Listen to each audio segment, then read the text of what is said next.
जय हिंद दोस्तों, नमस्कार। स्वागत है आपका अपने परिवार एजुवर्स क्लासेस बाय मनवीर में। तो आज हम बात करेंगे पॉलिटी सीरीज जो हमारी चल रही है यूट्यूब पे क्लासेस, उसको आगे बढ़ाते हुए आज का हमारा टॉपिक है भारतीय संविधान की अनुसूची। अनुसूची की बात करें तो उससे पहले हम थोड़ा सा जानें, जब हमारा संविधान बना और संविधान में कुल 22 भाग थे और 395 अनुच्छेद और 8 अनुसूचियाँ थी। उसी तरह आज वर्तमान में, यानी आज की बात करें तो हम जून 2025 की बात कर रहे हैं। आज भाग हो गए हैं हमारे 25 और अनुच्छेद बढ़कर हो गए 470। 470 कैसे हुए? 395 अनुच्छेद तो पहले से ही थे, उसी में जैसे समय के अनुसार संशोधन हुए, अमेंडमेंट होते रहे। तो जैसे आर्टिकल 1 है, उसी का 1A, 1B, 1C, इस तरह से आर्टिकल और ऐड कर करके 470 आर्टिकल्स हो गए हैं। अगर ऑप्शन में अगर 470 नहीं है, 395 दे रखा है, तो आपको ऑप्शन 395 लगाना है। लेकिन 395 अगर ऑप्शन में नहीं है, 400 से ऊपर ऑप्शन दिए गए हैं, तो आपको 470 ऑप्शन लगाना है। ठीक है सर। इसके बाद में बात करें अनुसूचियां, तो पहले 8 थी और अभी 8 में 4 बढ़कर टोटल अनुसूचियां हो गई हैं हमारी 12। तो हम यही अनुसूचियों की बात करेंगे, ये हमारा टॉपिक है, इसी को पढ़ेंगे। पहले मूल अनुसूचियां जो 8 हमारे संविधान में थी उनको डिस्कस करेंगे। उसके बाद में कैसे कैसे संशोधन हुआ और कब कब हमारी 4 अनुसूचियां कौन कौन सी आगे जुड़ी हैं, उसके बारे में हम डिस्कस करेंगे। चलिए अनुसूचियों के बारे में देखते हैं। तो प्रथम अनुसूची है, इसमें हमारे भारत के राज्य और केंद्र शासित प्रदेशों को रखा गया है। यानी वर्तमान में हमारे भारत में 28 राज्य और 8 केंद्र शासित प्रदेश हैं। तो प्रथम अनुसूची में राज्यों और केंद्र शासित प्रदेशों का उल्लेख किया गया है। यहीं दूसरी अनुसूची की बात करें, दूसरी अनुसूची में पदाधिकारियों के वेतन। पदाधिकारी मतलब जितने भी हमारे राज्य व्यवस्था में यानी संवैधानिक पद हैं, सरकारी बड़े बड़े पद, जैसे राष्ट्रपति, राज्यपाल, राज्यसभा के सभापति, उपसभापति, लोकसभा के अध्यक्ष, उपाध्यक्ष, हमारे सर्वोच्च न्यायालय के न्यायाधीश, हाईकोर्ट के जजेस, जो भी संवैधानिक पद हैं उनको पदाधिकारी बोलते हैं। तो उनके वेतन के बारे में दूसरी अनुसूची में डिस्कस किया गया है। यानी किसको कितना पैसा मिलेगा, कितनी तनख्वाह मिलेगी, कितने भत्ते मिलेंगे, ये सब हमारी दूसरी अनुसूची में लिखा गया है। तो तीसरी अनुसूची की बात करें तो यहाँ पे पदाधिकारी जो मैंने अभी बताए थे, राष्ट्रपति, उपराज्यपाल, राज्यपाल जो भी हैं, तो पदाधिकारियों के पद ग्रहण के समय जो शपथ ली जाती है, जब ये पद अपना ग्रहण करते हैं तो उस समय शपथ ली जाती है, तो उसका क्या प्रोसेस रहेगा वो तीसरी अनुसूची में रखा गया। आपको सिर्फ की पॉइंट याद रखनी है। प्रथम अनुसूची में राज्य और केंद्र शासित प्रदेश, दूसरी में वेतन, तीसरी में शपथ, इस तरह से वर्ड आपको याद रखने। चौथी अनुसूची में राज्यसभा प्रतिनिधि।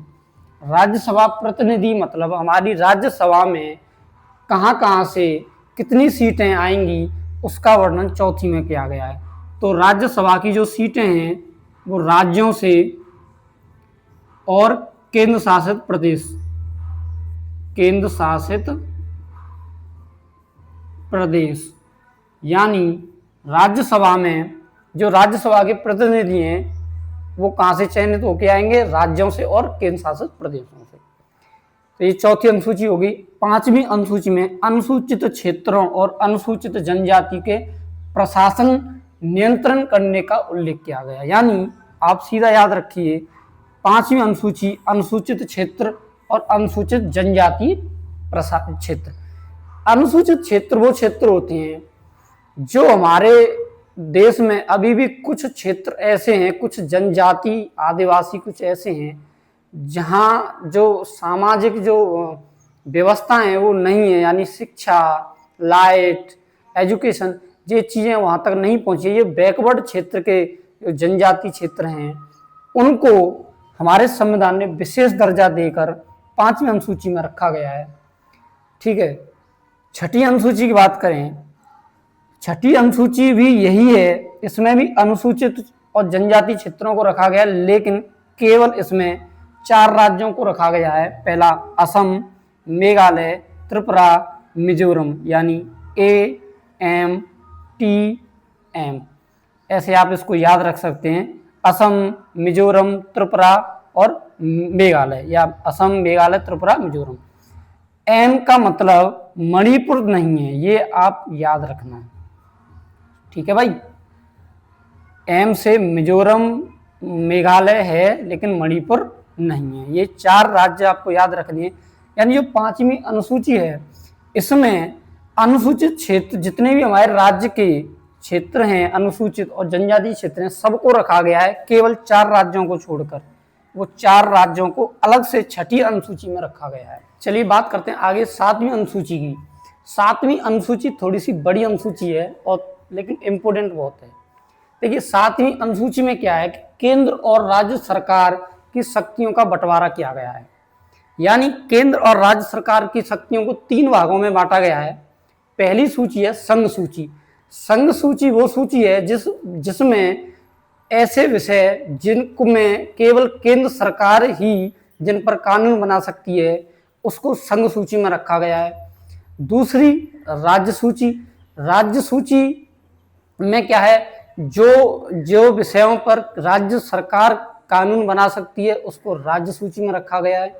और तीसरी है आपकी समवर्ती सूची। समवर्ती सूची जिन पर केंद्र सरकार और राज्य सरकार दोनों ही कानून बना सकती हैं, उनको समवर्ती सूची में रखा गया है। तो 3 इस तरह से शक्तियों को बांटा गया है 7वीं अनुसूची में। अब बात करते हैं सबसे पहले संघ सूची की। तो संघ सूची में विषयों की संख्या, सबसे पहले इसमें जब हमारा संविधान बना था, तब इसमें 97 ऐसे सब्जेक्ट्स थे जिन पर केंद्र सरकार कानून बना सकती थी। लेकिन वर्तमान में जितने भी फेरबदल हुए हैं, तो आज की बात करें, वर्तमान में संघ सूची के जो विषय हैं वो 100 हैं।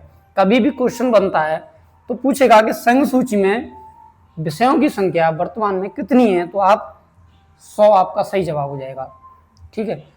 तो उदाहरण देख लेते हैं। यानी देश की रक्षा, यानी ऐसे टॉपिक हैं जैसे देश की रक्षा।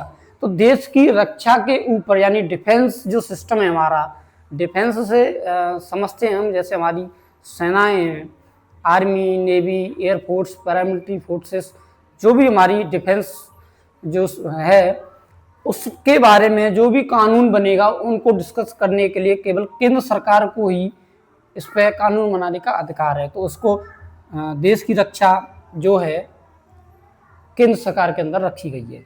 विदेशी मामले, जो हमारे विदेशी मामले हैं, जब भी विदेश का कोई मामला होता है तो उसको डील करने के लिए केंद्र सरकार ही जिम्मेदार है, केंद्र सरकार इसको डील करेगी। तो ये भी संघ सूची में रखा गया है। ऐसे युद्ध एवं शांति, जब भी हमारे देश की किसी अन्य देश से लड़ाई हो जाती है, युद्ध हो जाता है, तो वहाँ भी डिसीजन केंद्र सरकार का होता है। जो भी आदेश, जो भी अधिकार उनको दिए गए हैं। रेल, यानी हमारी रेलवे जो व्यवस्था है वो भी केंद्र सरकार के अंडर है। परमाणु शक्ति केंद्र सरकार के अंदर है। इसी तरह ये 100 टॉपिक हैं, ये कुछ मैंने इम्पोर्टेंट रखे हैं आपको समझाने के लिए। राज्य सूची की बात करें तो पहले इसमें 66 ऐसे विषय थे, अभी वर्तमान में ये 61 हो गए। देखो यहाँ पे बढ़े हैं लेकिन यहाँ घट गए हैं।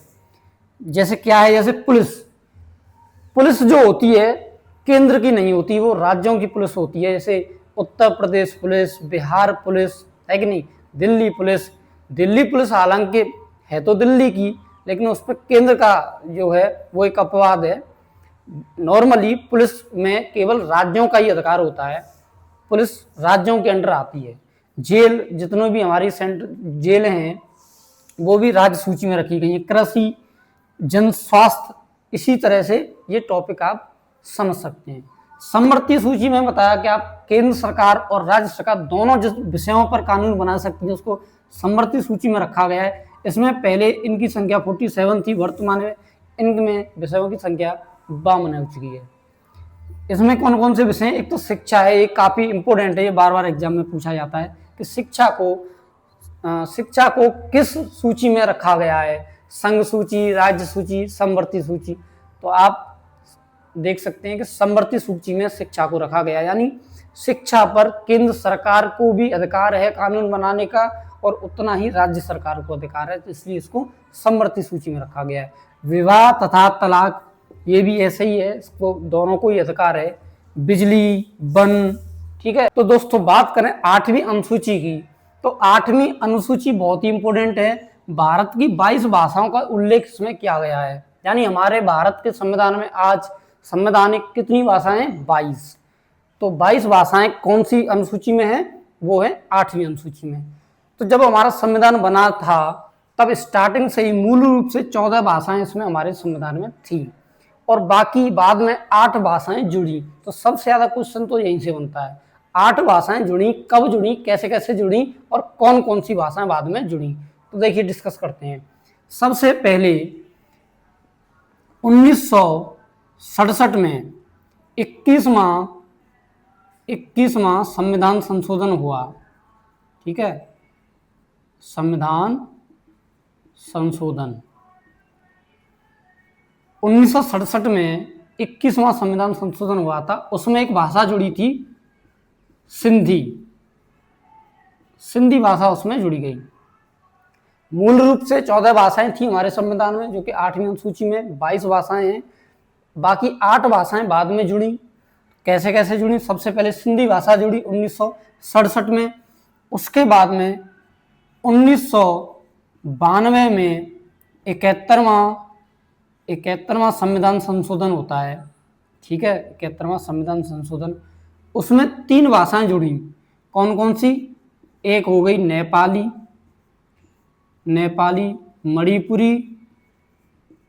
मणिपुरी और कोंकणी। ये 3 भाषाएं 1992 में जुड़ी। इसको याद करने का तरीका मैं आपको बता दूं, नमक शब्द आप याद रखिए, न से नेपाली, म से मणिपुरी और क से कोंकणी, ठीक है। ये 3 भाषाएं 1992 में जुड़ी। इसके बाद में फिर 2003 में एक और संविधान संशोधन हुआ, वो था 92वां संविधान संशोधन। इसमें 4 भाषाएं जुड़ी। कौन कौन सी भाषाएं 4 जुड़ी? इसको मिटा दूं। बोडो, सबसे पहली भाषा बोडो, डोंगरी, फिर उसके बाद मैथिली और संथाली। बोडो, डोंगरी, मैथिली और संथाली, ये 4 भाषाएं 2003 में जुड़ी, ठीक है। तो टोटल कितनी भाषाएं हो गई? 14 भाषाएं पहले से थी, उसके बाद 5वीं, 6वीं, 7, 14 के बाद गिने 15, 16, 17, 18, 19, 20, 21, 22। इस तरह से आपकी 22 भाषाएं हमारे 8वीं अनुसूची में रखी गई हैं। तो 8 अनुसूचियों को हमने समझा जो हमारे संविधान में पहले से ही थी। इसके बाद में ये 4 अनुसूचियां हैं, 9वीं, 10वीं, 11वीं और 12वीं, जो बाद में हमारे संविधान में जोड़ी गई। तो कब कब जोड़ी, किस किस संशोधन में जोड़ी गई, उसके बारे में बात करते हैं। देखिए, जो 9वीं अनुसूची थी, 9वीं अनुसूची, इसमें था भूमि सुधार। ये भूमि सुधार से संबंधित थी। भूमि सुधार क्या था? जो पहले के टाइम में जमींदार थे जिनके पास ज़्यादा ज़मीनें थीं और कुछ ऐसे लोग थे इनके पास बिल्कुल भी ज़मीन नहीं थी, तो गवर्नमेंट ने सबको समान करने के लिए एक नियम लेके आई गवर्नमेंट। उसमें क्या था कि जो जिसके पास ज़्यादा ज़मीन है उससे ज़मीन लेकर के जिसके पास ज़मीन नहीं है उसको ज़मीन दी जाए, इस तरह से एक एक्ट आया। उसमें क्या हुआ, जो बड़े बड़े ज़मींदार थे उन्होंने न्यायालय जाकर अपना केस फाइल कर दिया, संपत्ति के अधिकार के तहत इसका उल्लंघन किया, क्योंकि सबसे पहले मूल अधिकारों में संपत्ति के अधिकार को रखा गया था, बाद में उसको हटा दिया गया। तो जब इसको चुनौती नहीं दी जा सकती थी क्योंकि ये संपत्ति के अधिकार में आता था, बाद में गवर्नमेंट ने इसको बर्खास्त किया और संपत्ति के अधिकार को मूल जो फंडामेंटल राइट्स थे वहाँ से हटाकर अलग रख दिया। उसके बाद में इसको चुनौती न्यायालय में दी जा सकती है। तो आपको सिर्फ इतना याद रखना है कि 9वीं अनुसूची भूमि सुधार से संबंधित थी। और ये अनुसूची कब जोड़ी गई, ये जो सबसे पहला फर्स्ट जो अमेंडमेंट हुआ था, पहला संशोधन हुआ था 1951 में, तब ये 9वीं अनुसूची को जोड़ा गया। जितने भी हमारे संशोधन हुए थे उसमें सबसे जो पहला संशोधन यही हुआ था 9वीं अनुसूची को लेकर। ठीक है, यहाँ तक क्लियर है। 1951 में पहला संशोधन। उसके बाद बात करें 10वीं अनुसूची। 10वीं अनुसूची है दल बदल से संबंध। दल बदल यानी जब चुनाव होते थे पहले, तो चुनाव होने के बाद जैसे कोई सरकार बहुमत में नहीं आ पाती है पूर्ण बहुमत से, तो लोग राजनेता क्या करते थे, पार्टियां बदलते रहते थे, कभी इस पार्टी में कभी इस पार्टी में। तो इससे भी बड़ी समस्या होने लगी, तो गवर्नमेंट एक नियम लेके आई दल बदल वाला। 10वीं अनुसूची में इसको रखा गया। दल बदल में क्या था कि चुनाव से पहले किसी को जो पार्टी का चयन करना है कर सकता है, लेकिन चुनाव होने के बाद में कोई भी अपनी पार्टी को नहीं बदलेगा। ये एक्ट इसमें आया था।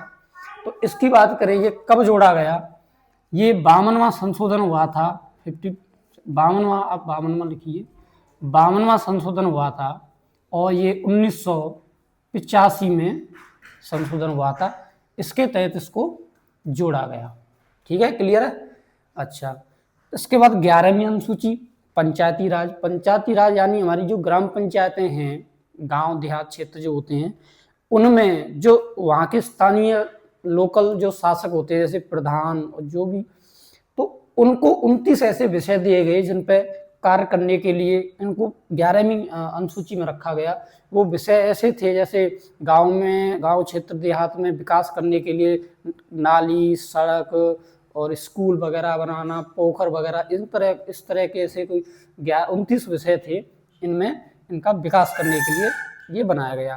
तो आपको इसमें याद रखना है 11वीं अनुसूची पंचायती राज यानी ग्राम पंचायत, और इसमें कितने विषय हैं, 29। और ये कब जोड़ी गई, कौन से संविधान संशोधन में, ये संविधान संशोधन हुआ था आपका 73वां संविधान संशोधन, 73वां, और ये हुआ था 1993 में।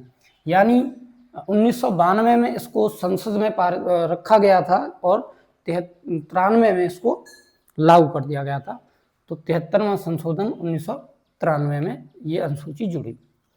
इसके बाद बात करें 12वीं अनुसूची। 12वीं अनुसूची है नगर पंचायत से, यानी ये ग्रामीण क्षेत्रों से थी जो 11वीं थी, और 12वीं नगर पंचायत यानी शहरी क्षेत्रों से थी।